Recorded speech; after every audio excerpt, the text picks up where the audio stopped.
Welcome to the Cashflow Ninja, the podcast sharing how to create and grow income streams and manage, multiply, and protect your wealth in the new economy. Are you tired of trading your time for money? Do you desire freedom today instead of retirement in 10, 20, or 30 years? I'm MC Laubscher, and this is the Cashflow Ninja.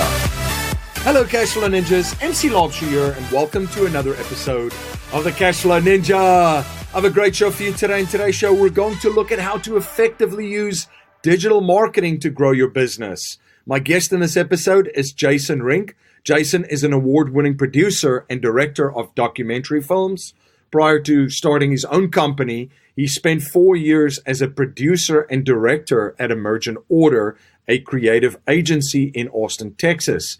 He has worked with Academy Award-winning actor Richard Dreyfuss, Congressman Ron Paul, Senator Rand Paul, and brands such as Aston Martin. Jason is currently the creative director and founder at Simplifilm. Simplifilm is an Austin, Texas-based digital agency and production company. They combine the power of direct response marketing, creative storytelling, and brand advertising to drive results. If you have not joined our Facebook group, I would highly recommend that you check it out. You could go to Facebook and simply type in Cashflow Ninja Community. Everything about our movement is shared there. And if you want to support us, please spread the word and subscribe, rate, and review our show on the platform that you're using to listen to us. This will help other people find the show as well.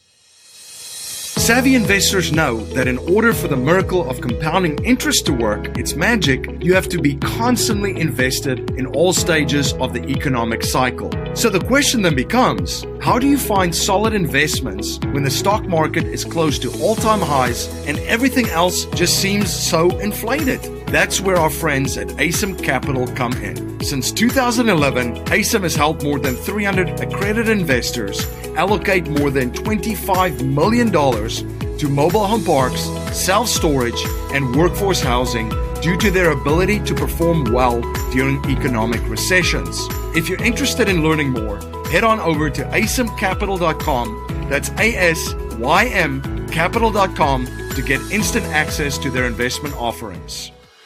MC Laubscher, the creator of the Cashflow Ninja and Cashflow Coach at Producers Wealth, where we help our clients integrate infinite banking with their business and investments. To learn how you can create your own banking system to turbocharge your investments and business in 30 days or less, go to yourownbankingsystem.com. That's yourownbankingsystem.com. Jason, welcome to the show. Hey man, good to be on again with you. Really appreciate it, and I love the work you're doing, and I love the fan base that you have.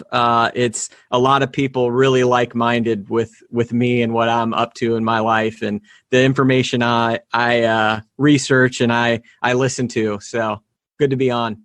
Yeah, awesome. Really looking forward to this. So excited to have you on. So appreciate you spending some time with us. For the listeners, new listeners that we're gathering, if you could please share a little bit about your background and journey. So I have a video production company really in Austin, Texas called Simplifilm.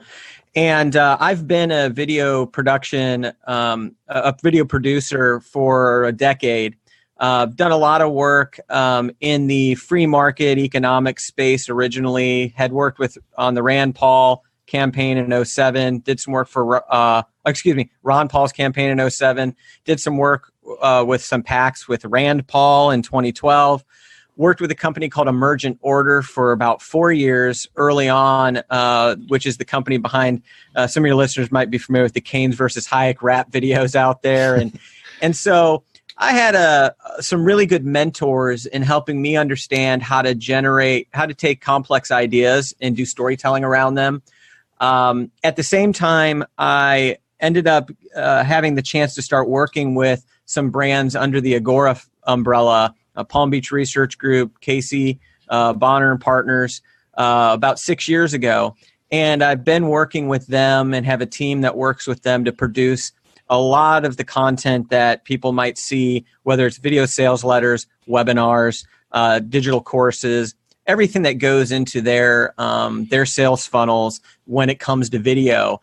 and creating storytelling through video and creating video content that converts. So I've had the privilege of working with some of the greatest copywriters and marketers in all the world for the last 6 years. And so what I do in my company is I work with other businesses to really produce video for every phase of their sales funnel and implement what I call a journey selling framework, which is how to go about taking a client or a prospect from the unaware phase in their journey to becoming a purchaser, and how to use and leverage specifically video online through the different social channels to be able to turn prospects into customers.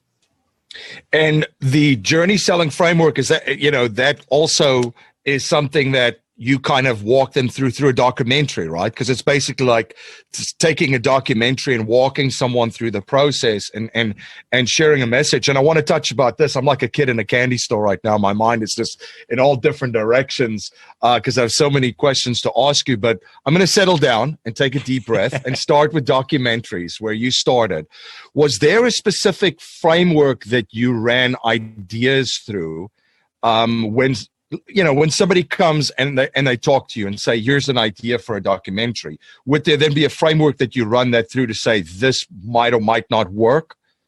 Well, that's a great question. And really, it's funny because I accidentally made my first documentary. So the first feature-length documentary I made is a film called Nullification, which I did with a guy named Tom Woods, who some of your listeners might be familiar with, and with a guy named Michael Bolden of the 10th Amendment Center out in California. And at that time, I was really interested in this idea of states pushing back against federal legislation. And so I had a nonprofit, and I funded something called the Nullify Now Tour in like 2011. And we just started capturing content and interviews while we were doing it. We were going across the country, had a chance to really hang out with some incredible people. And what I realized was that we could use this documentary storytelling framework to build the member base of the 10th Amendment Center, raise the profile of the organization I was with, and really just kind of stumbled upon this idea of, I could use a documentary it's a documentary, but then I could use it with sort of a call to action to generate, donors for this organization. And so through that process, I ended up, we sold tens of thousands of copies of that DVD at the time, and, really was a super success from our standpoint.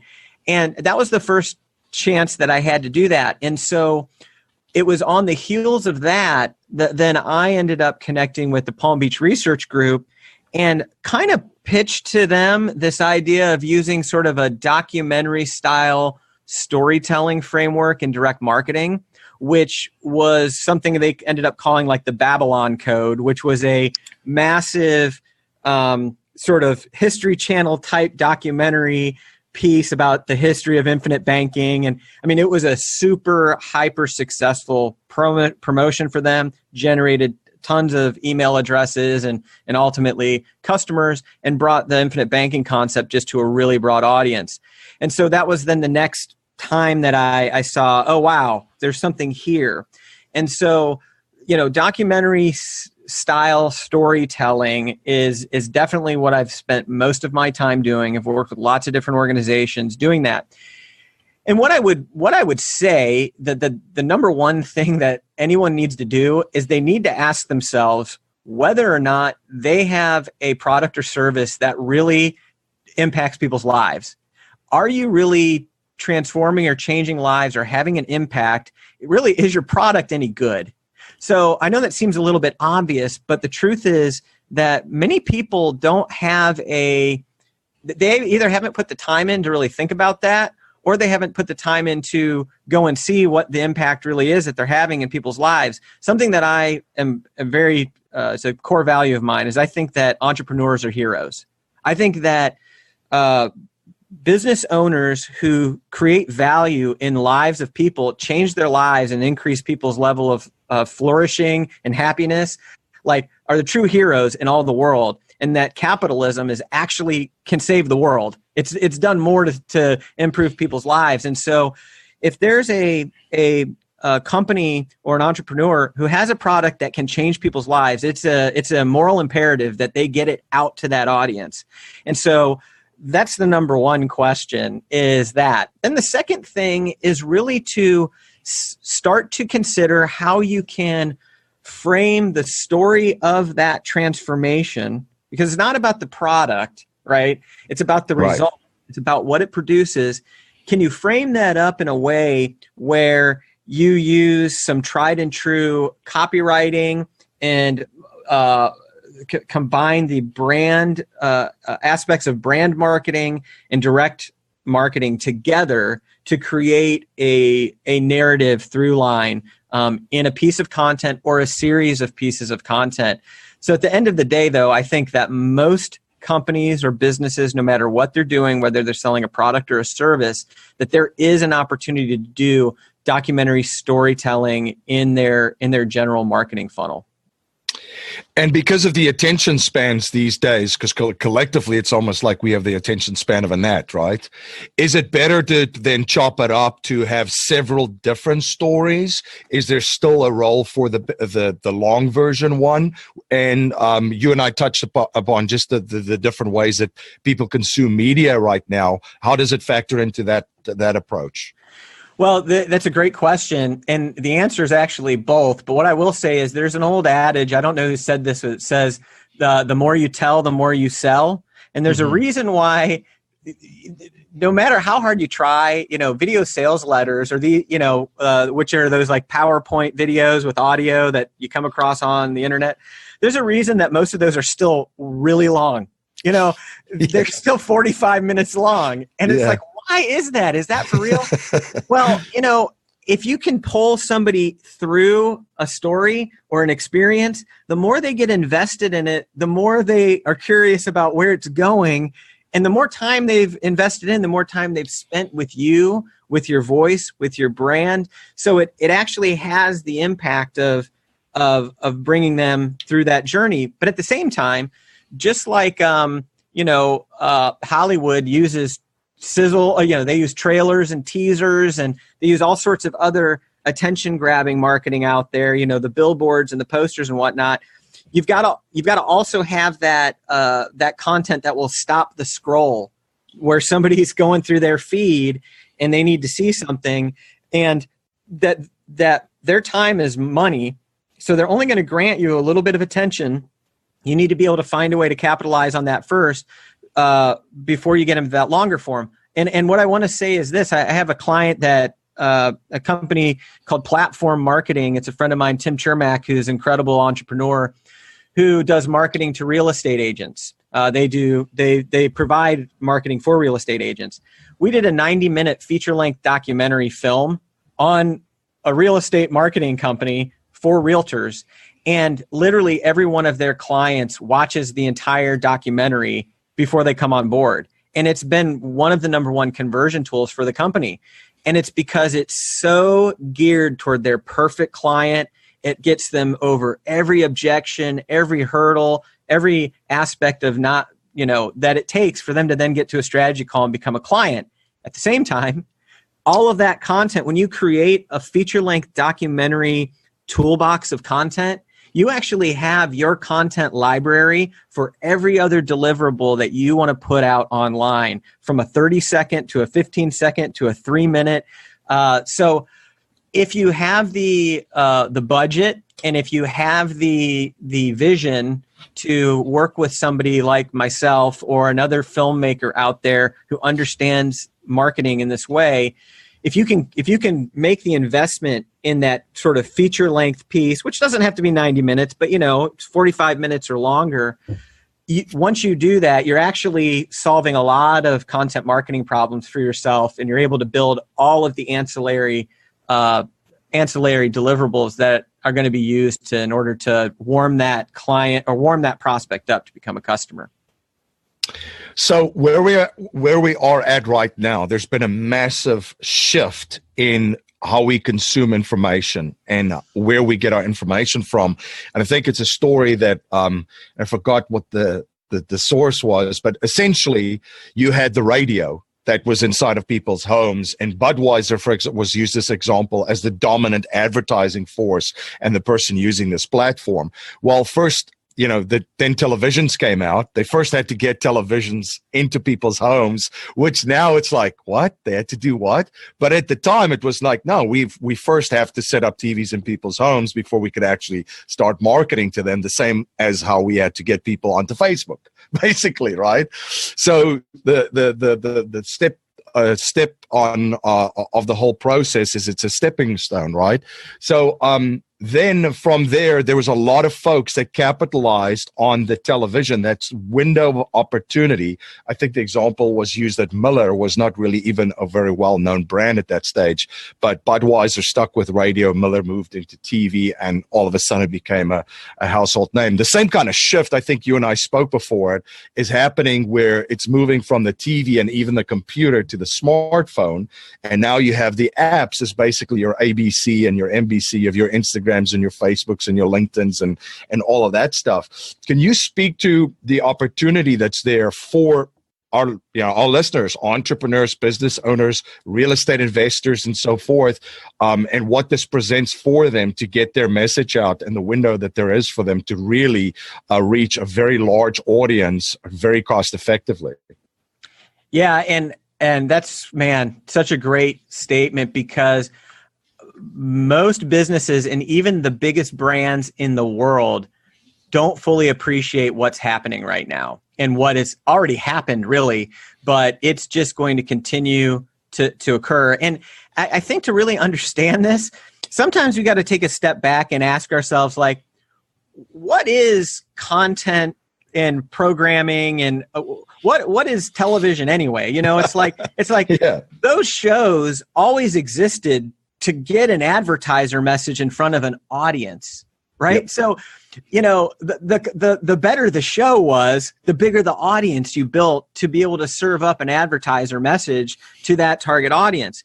Well, back in the days of, the three main networks, they had to paint with a very broad brushstroke. They're like, okay, at this time of the day, we're going to have, men from, this age bracket watching the game, for example, or whatever it is, or we're going to have women watching this soap opera. Sorry to be very, so don't want to be sexist there, make these, but I'm just using it for illustration purposes. And they just kind of generally knew who was going to be in that audience.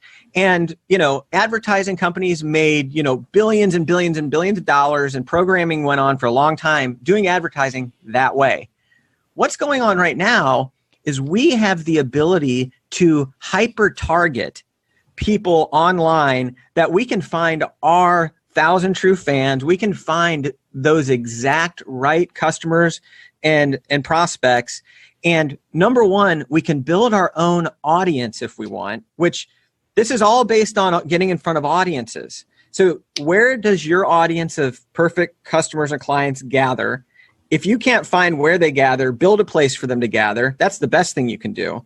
But then you can take your message and speak so directly to those individuals through the power of what is available on Facebook, through the pixeling ability. Also through YouTube. YouTube advertising is very underutilized right now. It's going to change. But you've had people building audiences of millions and millions of people for years. They've been creating content out there. Most of those people monetize that content. A lot of people don't realize that a business owner can go and they can advertise on a specific YouTube channel or on a specific video that might be an audience that's alignment for you. So there's just the ability for a mom and pop or a small business owner or entrepreneur to actually get in front of an audience and be on equal footing with a big brand. Like, you can show up in the same places. One of my clients is Aston Martin. Aston Martin can put an ad up in the exact same space as any entrepreneur out there. And right now, it's still affordable to do so.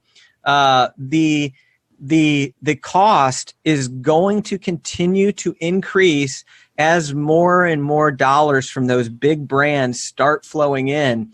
And just like anything, they're just slower to pivot to the opportunity.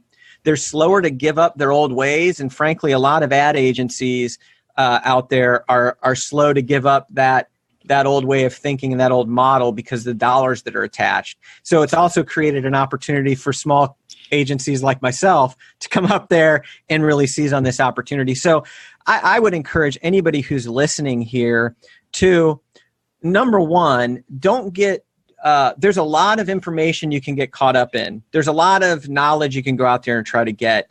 What most business owners need to do is focus on doing what they do, which is to provide the product and service top of class, satisfy people, transform lives, and run their businesses.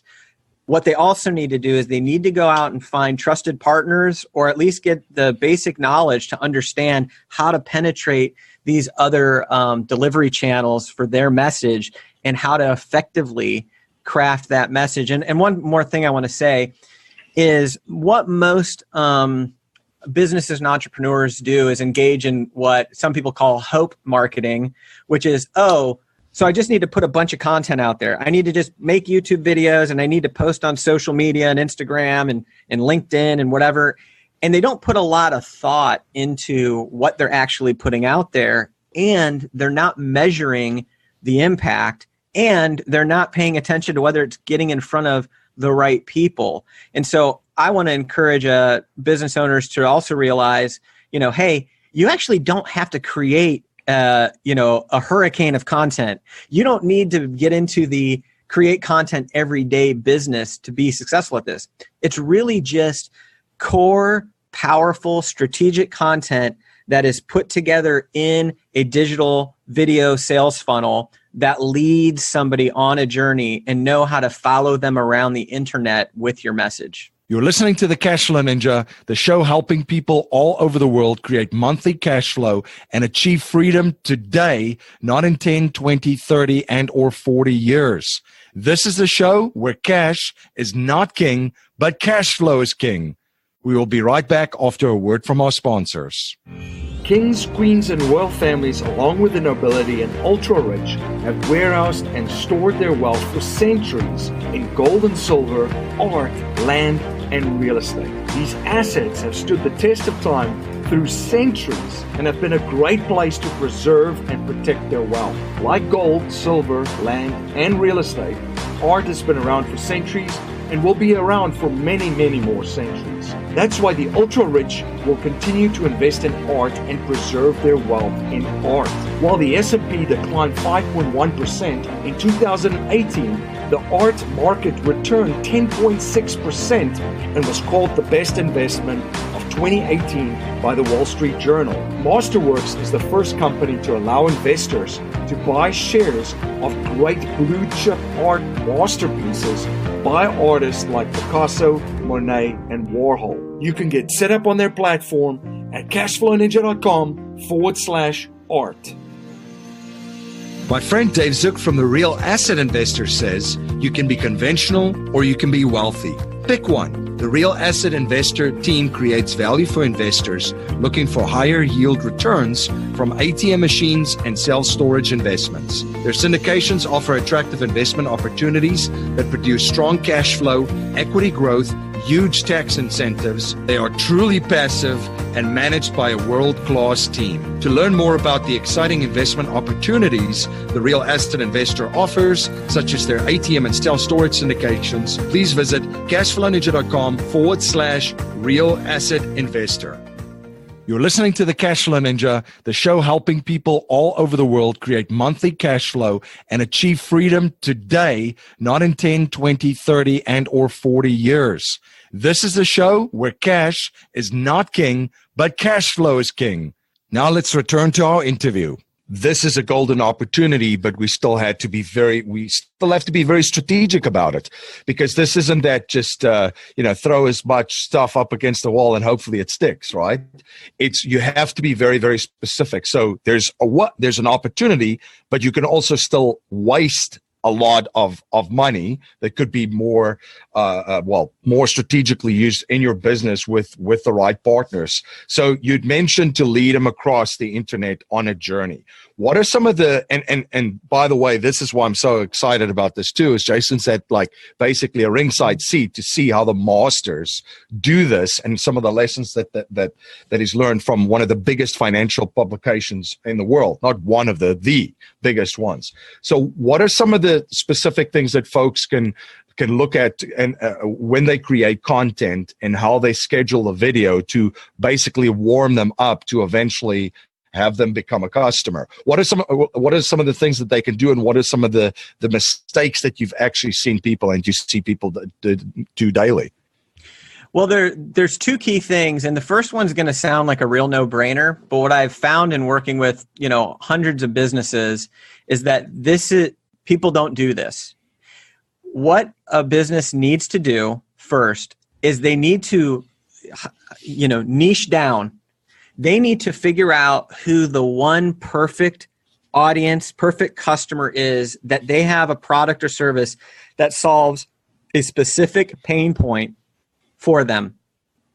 And this is marketing 101, but many businesses think that they serve everybody, or that this huge sector of the economy is their market. And while their product may indeed have benefits and serve those folks, if you're going to engage in digital marketing, you've got, for that message to resonate in the sea of noise out there, it has to speak specifically to an individual. And so what I'm talking about is, making sure that you've just done the work to think about who that perfect customer is. And many times you just look at who you've served in the past and you really build that customer avatar, that, what they read, what they do in their spare time, what keeps them up at night, all of those things.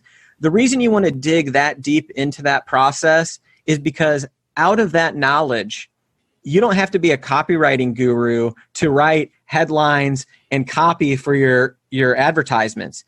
Because you know the pain point and you know the problem that person needs to solve, and it generates all of that language that you're going to use to go out in the marketplace with them, and it's going to be so much more effective. The second thing is that experience is going to give you all of the information you need to use the targeting mechanisms that are built in within YouTube and Facebook and all those things, which when you go to build audiences and when you do these types of things. And so that's the one thing that people really need to do, is they need to make sure that they understand who they're going after and how they're solving a problem for them. That number one thing is going to just upgrade the entire experience and the results they get. The second thing is every business needs to figure out how to have what I call and what the industry calls a front end and a back end product. This is also known as, Mike Dillard's the first one who threw this term out to me, the great marketer here in Austin who's amazing. He calls it a self-liquidating funnel.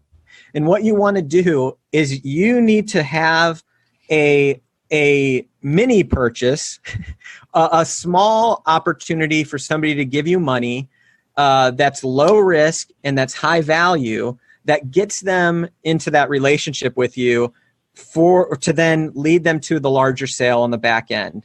And the reason this is because you've got to fund the acquisition of those relationships online. And though it is still relatively inexpensive to do this, you can get email opt-ins and all of that relatively inexpensively, but to take somebody through that entire journey and for the numbers to work out, you've got to find a way to try to offset that upfront, number one, the cost, but number two, it gives somebody an opportunity to have a micro commitment with you. It takes somebody from the point of just paying attention to what you're doing to actually subscribing and engaging with you and your product. And everybody will tell you, and you know this from experience, that it's much easier to convince somebody to buy something else from you after they've done the first thing and you've provided value and you've created a result in their life. So I think a lot of companies would do well to consider how can they craft that type of that entry point marketing And most businesses have a little bit of a problem there. They're providing something of really low value. And let me talk about this too. I want to differentiate between maybe a lead magnet, which is something that is free and high value that allows somebody to give you like contact information, and an actual product that's going to convert into a small sale under $100 perhaps, $20. You really kind of need both of those things. Okay, those actually achieve a different kinds of micro commitments and the ability to retarget and remarket to people. Then making sure that you have something later on in your sales process that's going to appeal to a percentage of your buyers who are going to go further and further with you. One of the reasons that we call it the journey selling framework, and really why I don't like the language of funnels, because funnels is it's kind of all about how do we get money as quickly as possible from somebody, pouring liquid down a funnel. Whereas what we want to do is recognize that our perfect customers and clients, they're like Frodo and we're like Gandalf.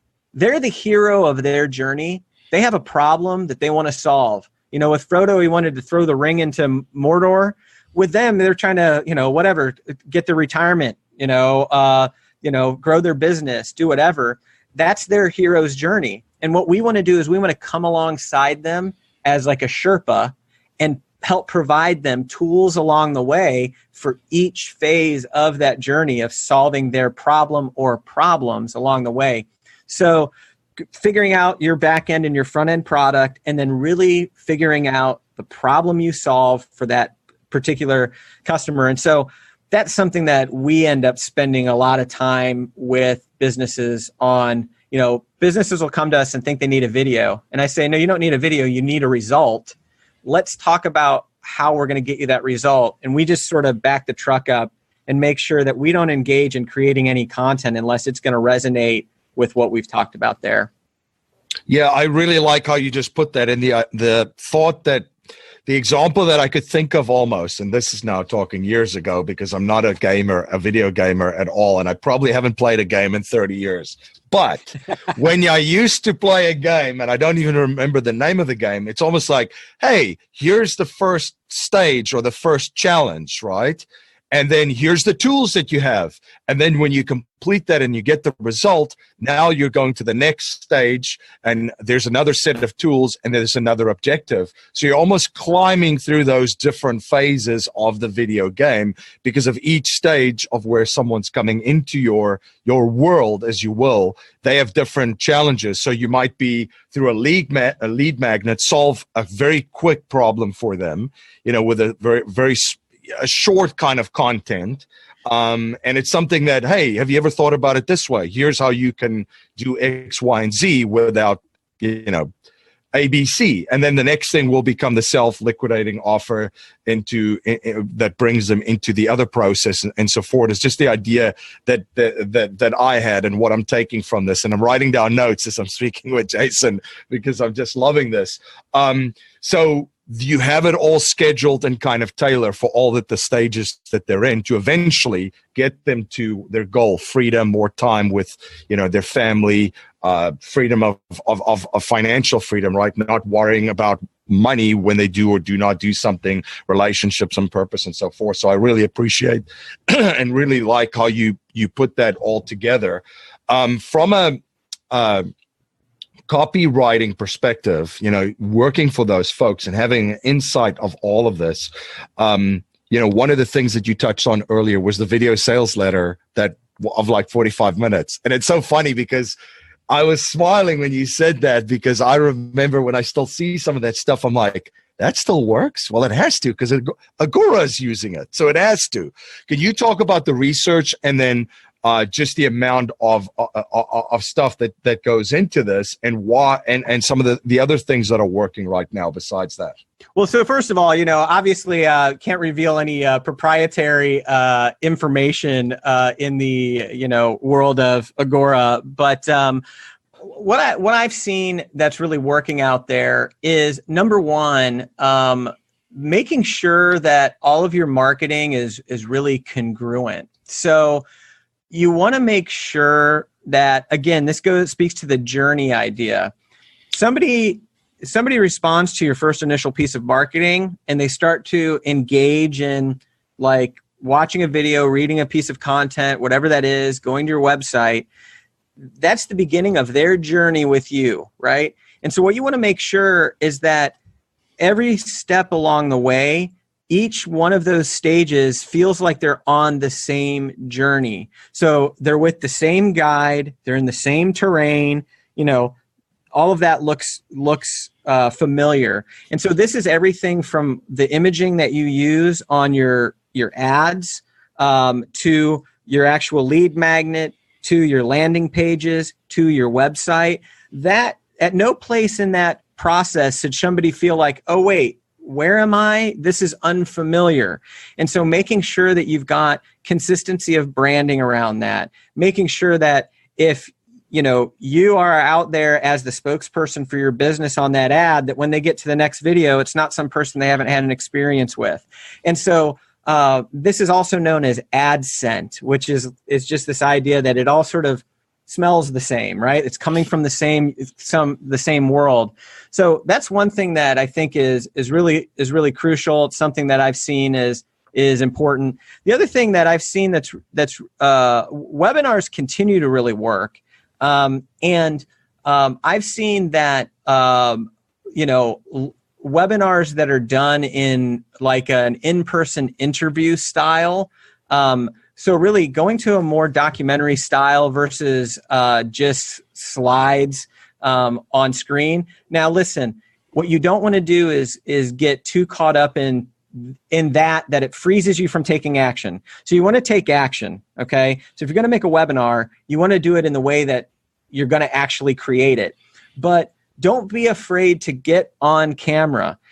Getting on camera creates so much more connection with that person than if you are behind the screen, behind the slides. So I encourage people to really make sure that they're able to, put their face out there, make eye contact, virtual eye contact across the internet. Again, we're still just human beings, buying and selling from human beings. And so the more human that you can make this marketing, the more human you can make the selling experience, the better off you're going to be in all of that.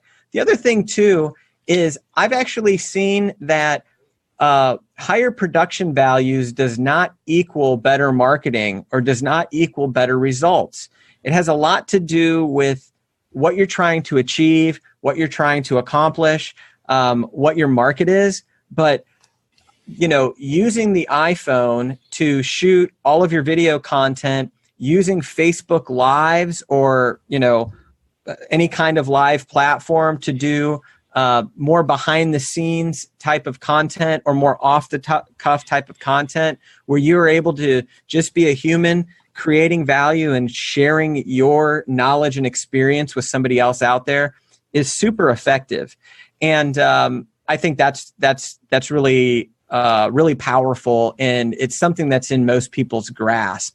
The other thing that I would say that is worth considering is, and this is something you're going to see a lot more of, but there's a lot being done in messenger marketing, and there's companies like Drift or ManyChat that are using chatbots in a very impactful and effective way. And your listeners may hear that initially and think, oh, really? Like talking to an automated robot on chat? Is that, that may be your experience of it. What I would have you know is that many times we have to get outside of our own opinion and experience about a marketing process. Yep. And need to get in the mind of the person we're actually trying to market to and draw through that. Many of us are trying to market and are trying to engage clients that are busy. They're the kind of people we actually want many times are very busy. They don't have a lot of time. And the chat bot technology is getting so good that it's starting to substitute as the contact form, which really feels very antiquated. It takes a long time to get a response sometimes, even if it's just a couple of hours, versus you can use chat functionality on landing page in order to like accelerate that process, and actually it's super, super impactful. One last thing that I want to say that has always been very useful, that is going to continue to be useful, is the use of testimonial storytelling. You should be generating testimonial storytelling for your products and services. It's very easy to do this. We've done this on many, many campaigns. I've seen some very successful promotions that are almost entirely testimonial storytelling driven, with a call to action essentially at the end. And all you really need to do if you want to create a testimonial storytelling video, and I'm talking to entrepreneurs out there who can take an iPhone and get this thing done. All you have to do is get your client to talk about what their life was like before, what happened when they started to use your product or service, and what their life is like now. You have to just show them in their pain and in their inquiry and in their solution to the pain that you've provided them. And if you're doing anything to create a transformation in somebody's life, if your product or service is any good, you've got people who will give you those testimonials and who'll do it in that fashion. They really don't need a lot of prompting. It's really, really wise to get that within a day or two after they're satisfied with your product or service. And you don't need to overdo it. You don't need 20 testimonials. You need 2, 3, 4, just a handful. What that will do is we'll create something for somebody to investigate what you're up to, when they're out there on the internet checking you out. But you can also serve those up as retargeting ads. Testimonials are terrific retargeting ads, which if your listeners probably, some of them might know, some of them might not. But a retargeting ad is actually the ability to send additional marketing to somebody who's viewed a video. The Facebook pixel fires on them, and you can just continue to send targeted marketing to them. You can send marketing to someone who went to your landing page but didn't buy. Well, then you send a testimonial to them of somebody who did buy, and so they're able to connect with, oh wait, I need to move forward on this. So much that you can do, but every business needs a handful of testimonial videos. Those are super impactful. Awesome. Now, one habit I've observed from wealthy and successful people is that they're always studying new subjects and learning new skill sets. What are you currently studying, and what new skill sets are you currently learning? Wow, that's really great. So what I've been doing, I've been keeping my marketing toolbox really sharp. And I'll tell you what I've been spending a lot of time doing as I've been transitioning my business model, frankly, is I have gone from being just a production company where I'm providing video content to bringing a much more robust consulting dimension to what I'm doing, so that really I'm just walking the talk. I'm wanting to handhold and walk with a client along that entire journey of them crafting their message and getting it on film, and then to deliver it out in that marketing funnel in a robust way. So I'm scaling my teams to be able to actually push those marketing campaigns out, because I've had so many experiences where I've created great content for a client and it's been handed off to the marketing people and it hasn't done anything. And so that's where I've been spending a lot of my headspace. And I've also been spending my time digging back into my sort of the odd thing that I spend time in is free market economics, Austrian economics, and libertarian philosophy. So I have some clients that we do work for that are in that sort of libertarian mind space. I've got a client that sues the government on behalf of people, which I think is really exciting. So I spent a lot of time really deep in libertarian thought and free market economics about a decade ago. And I've sort of gotten back into it. And so I've noticed myself starting to post more obscure political and economic content on Facebook. And I think some of my friends are probably getting annoyed. But I find Austrian economics, really fascinating because Mises was really talking about human action.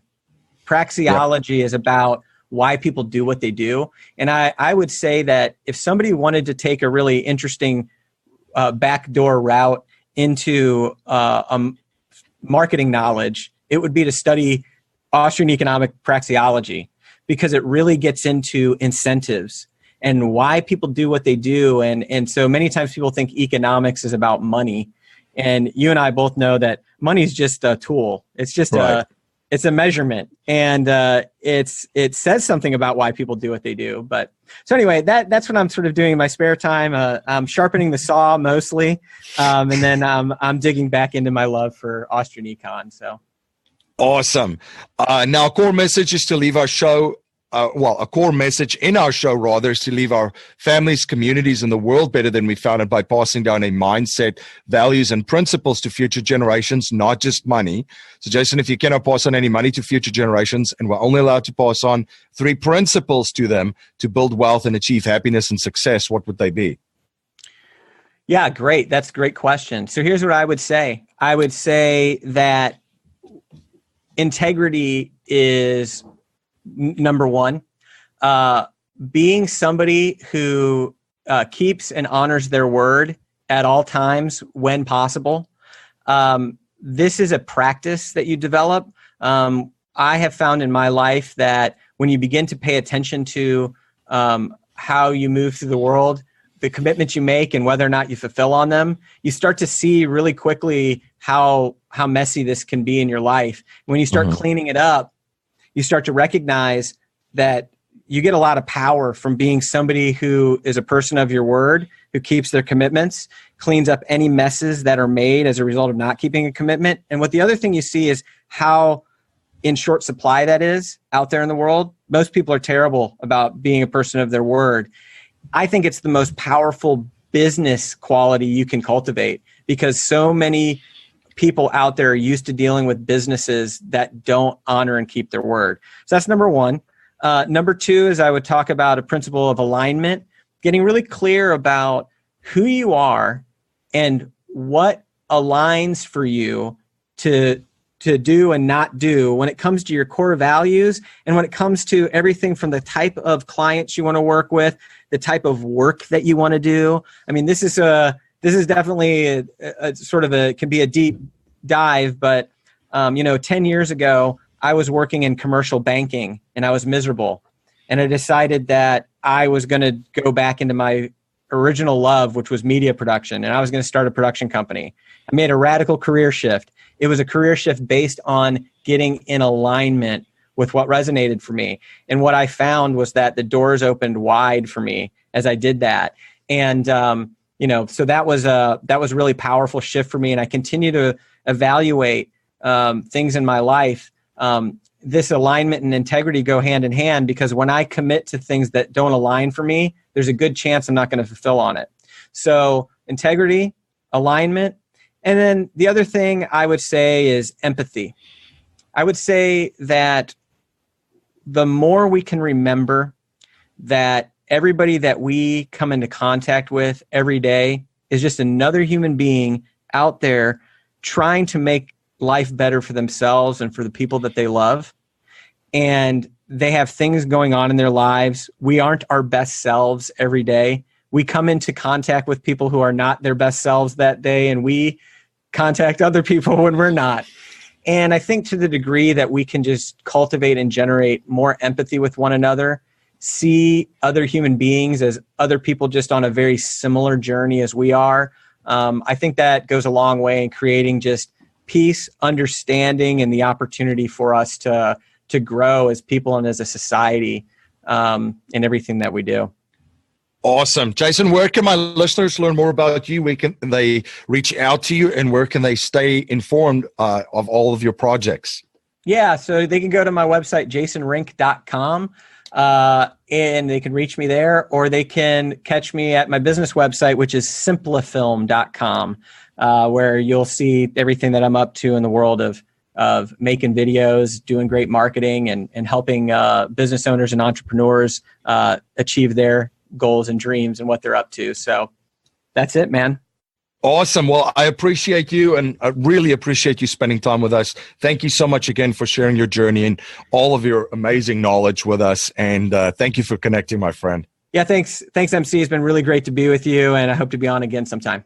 Life settlement investments have allowed financial and banking institutions to not only buy their equity contractually, but also diversify their capital from any economic, market, and geopolitical risk. It's been part of the billion-dollar blueprint followed by institutional investors. And if you're an accredited investor, you can also now participate in this vehicle with enormous growth potential. You can watch an informational webinar presented by one of the premier organizations providing life settlement investments, Penumbra Solutions, at cashflowninja.com/life settlements. Thank you again for joining me on the Cashflow Ninja. If you like what you hear and appreciate what we're trying to build here, please subscribe, rate, and write a review for our show on iTunes, and share our show with family, friends, and your network. If you're not a subscriber to our newsletter, you can sign up for our newsletter at cashflowninja.com. I want to thank you for spending your most precious resource with me today, your time. Until next time, my friend, live a life of passion and purpose on your terms.